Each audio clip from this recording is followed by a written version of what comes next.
Hello, welcome to Yoga with Rach. And Rach, thank you very much for joining me. Welcome to week 2 of our Apana Vayu practice. So Apana is our grounding movement and Vayu is literally our word for movement. So we're working on grounding into our practice, finding our foundation and working a bit with the hips. So Apana Vayu is situated in the pelvic area. It's very related to the root chakra, which is also found in this region. So it's about rooting down with what we're practicing or how we're practicing, how we're placing our body. So week 1 went up last week, we're now into week 2 and we're going to go straight into our practice, moving into tabletop. So around the middle-ish of your mat, we've got the knees on the mat underneath the hips, knees and feet are hip width apart. You might have the toes tucked under, you might be on the top of the feet. Bringing the hands onto the mat underneath the shoulders. Make sure it's the wrists, not the hands directly. So this will just be a little bit more comfortable on the wrists. Spread the fingertips nice and wide. So really be aware of this Apana Vayu movement in the hands. So spread the fingertips wide and gently pushing into the palms, the back of the knuckles, the fingertips. And then allow yourself to almost paw at your mat like a cat does. You know when you see, or if you've ever noticed a cat when they're just getting ready to sit on a pillow or a cushion or a blanket, and it just feels quite nice and soft, and they're just gently moving from side to side. Allow yourself to do that with the hand. So one hand pushes into the mat, the other hand gets lighter, and then pushing that hand into the mat as the other hand gets lighter. But as you're doing that, you're pushing the weight gently through the wrists, the palm of the hands, and it ripple through the knuckles and into the backs of the fingers, the fingertips. And as you do this, we're going to slowly move. So if you've practiced with me before and you know the wrist stretches I tend to go into where we would move the hands around, we're not going to go straight there. We're just going to lift one hand up and turn the fingertips slightly. Lift the other hand up, turn the fingertips slightly. Lift the other hand up, turn the fingertips slightly. And you might really love this, or you might be really frustrated at moving so slowly.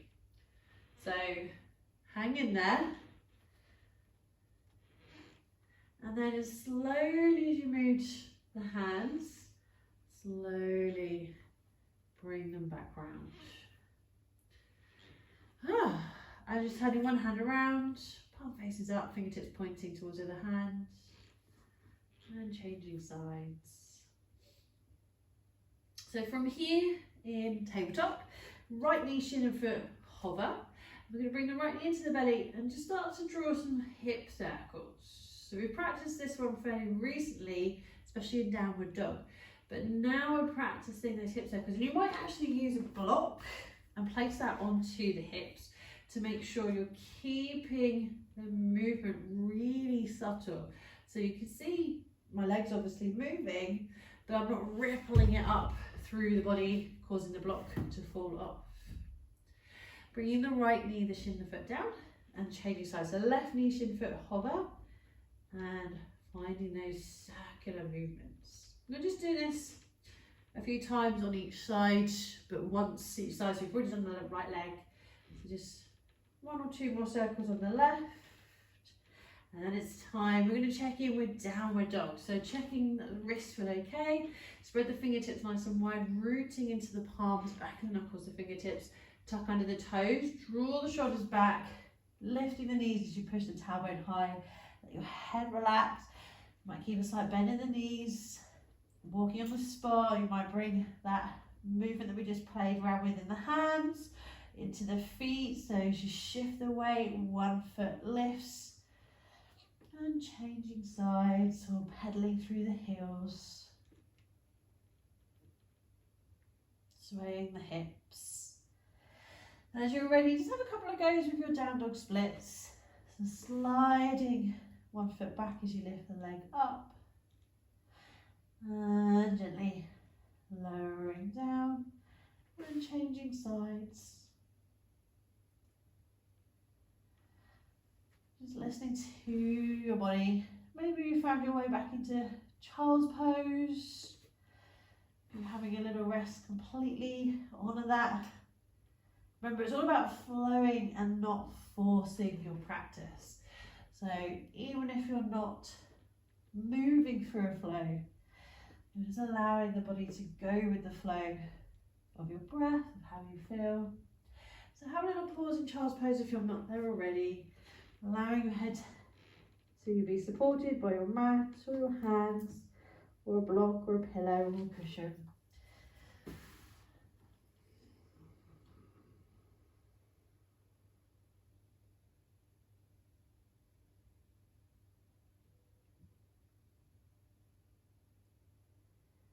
And slowly lifting on up. It's tabletop. Spread the fingertips nice and wide as you tuck under the toes, lifting the knees. As you inhale, slide the right foot back and lift the right leg up, down dog splits. As you exhale, bring the knee into the belly, pull the shoulders forward and place the right foot in between the hands. Give it a nudge there if you need to. And you can either stay in runner's lunge, so the left knee is off the mat, or lower down into low lunge, placing the left knee down. So if you're in your low lunge, left foot can stay tucked, or you might untuck the toes. If you're staying in runner's lunge, keep this left leg active and push the heel back. Keeping your left hand on the mat, either on your fingertips, fist or palm of the hands. Take your right hand onto the right thigh and keep the right knee into the belly as you twist in your lunge. Hand can stay on your thigh. You might bring the hand up onto the shoulder, elbow points up, or reach the right arm up to the ceiling. Bring the right hand down and step the right foot back, downward facing dog. So drawing the shoulders back, tailbone high, make sure you're rooting into the hands. Might have a little walk on the spot. When you're ready, on an inhale, slide the left foot back, lift the left leg up, down dog splits. Exhale, bring the knee into the belly, pull the shoulders forward, place the left foot in between the hands. You might need to nudge it there. Either stay in runner's lunge, so right knee lifted, or low lunge if that feels more supported for you in your practice today. Bring the right knee down. Right toes can stay tucked or untucked, your choice.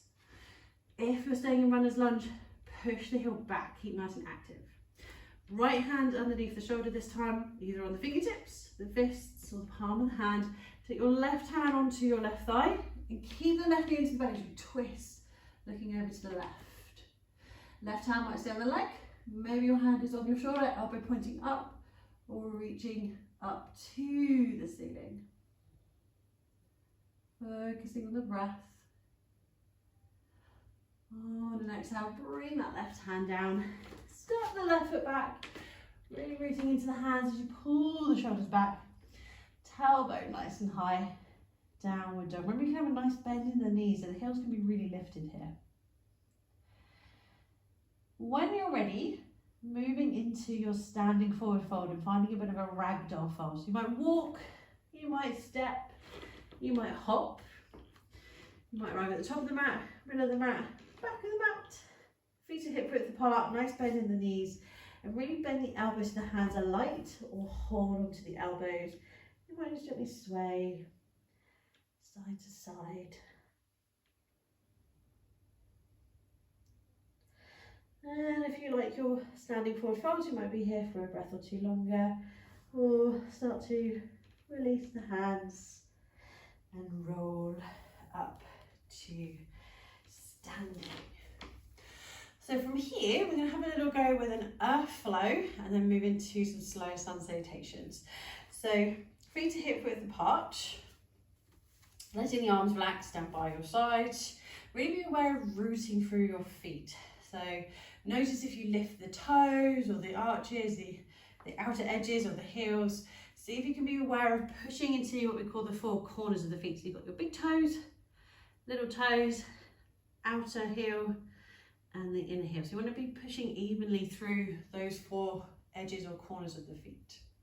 Staying with your breath, inhale, raise the arms up. As you exhale, folding forward, fingertips or palms of the hands to the mat. Inhale, halfway lift, lift your chin, turn your toes out. And as you exhale, bend the knees, sit down into low squat.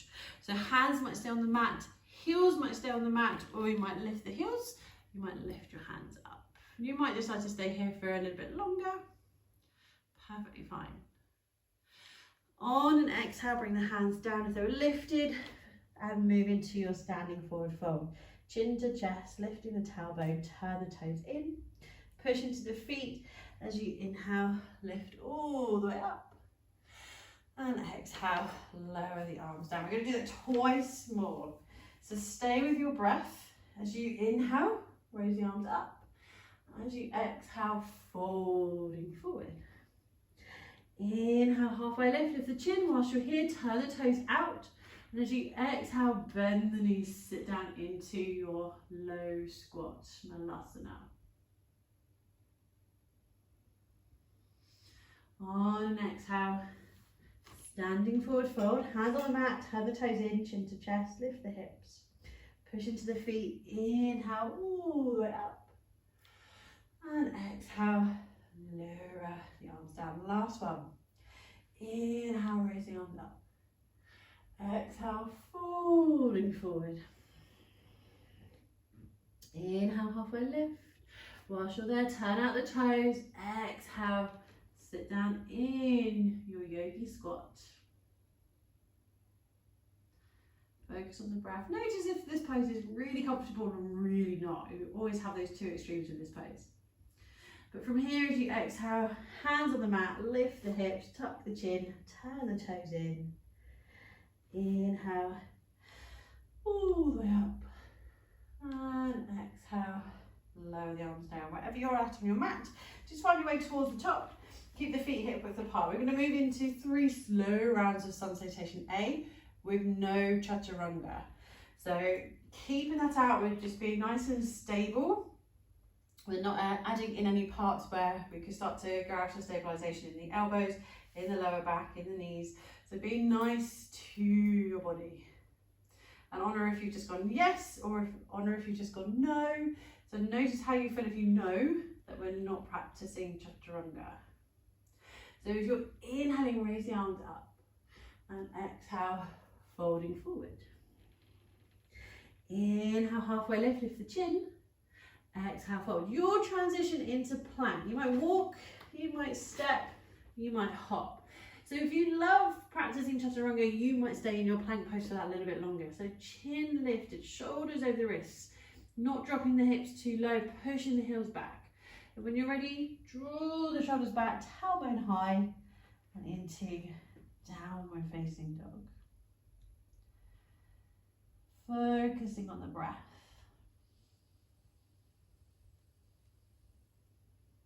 And when you're ready, walk or step or hop, standing forward fold. Inhale, halfway lift. Exhale, fold. Inhale, all the way up. Exhale, releasing the hands down by the hips. You might stay wherever you've landed on your mat. As you inhale for our second round, raise the arms up. As you exhale, folding forward. Inhale, halfway lift the chin. Exhale, fold. Inhale, your transition, walk, step or hop into plank. Stay in plank for as long as you feel comfortable. So it might be half a breath, the whole breath, or a couple of breaths. Don't stay here for too long, because it's not about going into that strain or stress on the body. As I've already said, you know, it's that flow, not force. So just allowing yourself to listen to your body, listen to the breath. When you're ready, you might walk, you might step, you might hop, standing forward fold. Inhale, halfway lift the chin. Exhale, fold. Inhale, all the way up. And exhale, lower the arms down. Last round before we finish our practice. Inhale, raise the arms. Exhale, folding forward. Inhale, halfway lift. Exhale, fold. Your transition, walk, step or hop into plank. Listen to your body. When you're ready, downward facing dog. Focusing on the breath. And when you're ready, you might walk, you might step, you might hop, standing forward fold. Inhale, halfway lift, lift the chin. Exhale, fold. Inhale all the way up. And exhale, releasing the arms down by the hips. Focusing on the breath, just awareness of rooting down through the feet. And you might decide to move into a self-guided practice. You might decide to move into next week's practice if you're practicing once next week's is up and available. So we'll be moving from the standing placement. Maybe you're going into Savasana. So thank you very much for joining me. And I shall see you next week, or you might have a go with a couple of other practices right now. So namaste.